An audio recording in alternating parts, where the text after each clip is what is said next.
J'ai suivi ce matin une interview avec Charles Becbédère sur la politique et sur une fréquence chrétienne, je crois. Et il nous parlait notamment, il regrettait que l'on ait fait cet amendement à la Constitution de 58 en 62 qui aboutissait à l'élection du président de la République au suffrage universel. Rappelons qu'en 58, la Constitution ne prévoyait pas cela. Elle prévoyait que le président de la République serait élu au suffrage indirect par les élus du Sénat, de l'Assemblée nationale, etc. Rappelons qu'à cette époque-là, d'ailleurs, ces assemblées comportaient très peu de femmes.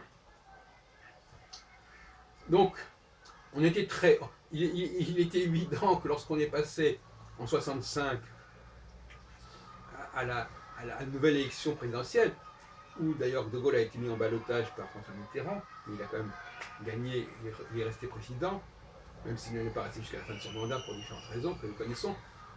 Eh bien, à mon avis, c'est une dérive très regrettable. Parce qu'en fin de compte, on dit les femmes avaient le droit de vote. Oui, elles ont eu le droit de vote en 1944, je crois bien. Je ne sais pas très bien à quelles conditions ça s'est produit à ce moment-là. En tout cas, en 1946, elles ont voté, puisqu'on avait créé une nouvelle constitution, celle de la 4ème République, mais ça a été assez compliqué, il a fallu la revoir, la relire, la refaire, etc. Enfin bon, ça a donné naissance en 1946, pendant 12 ans, à la 4ème République. Et il faut bien comprendre que si les femmes avaient le droit de vote, elles n'élisaient pas directement le président de la République. Loin de là. Puisque ceux qui élisaient le président de la République, comme je viens de le dire à l'instant, c'était à 90% des hommes. Et voyez-vous, donc c'était un suffrage universel, un suffrage. Les femmes étaient électrices et pouvaient élire des députés, etc. Mais elles n'élisaient pas, en vérité, le président de la République, puisque le président de la République était élu par des députés et des sénateurs, et il y avait très peu de femmes. Bon. Donc on peut dire que déjà, il y a une dérive de la 5ème République à partir de 65. Et puis ça fait quand même 50 ans, même plus. Voyez-vous, ce sont des choses qui nous échappent.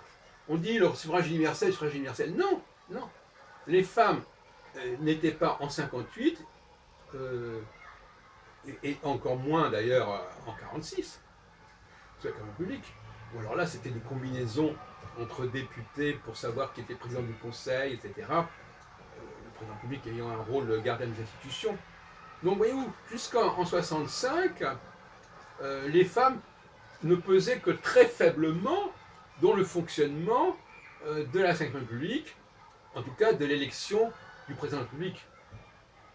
C'était résiduel, c'était mineur. Voyez-vous.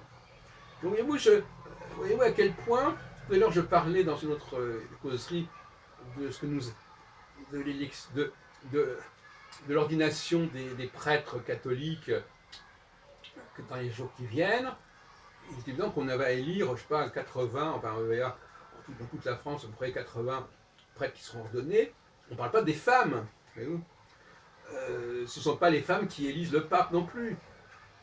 Et bon, donc, il y a là quelque chose qu'il faut quand même bien comprendre, n'est-ce pas?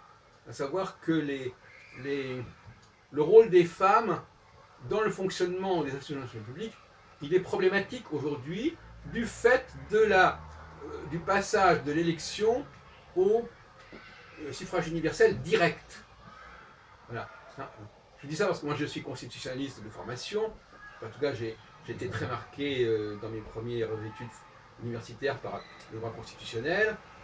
J'ai étudié notamment avec Georges Burdeau à Paris et à Sasse. Donc je sens bien ces choses-là, voyez-vous.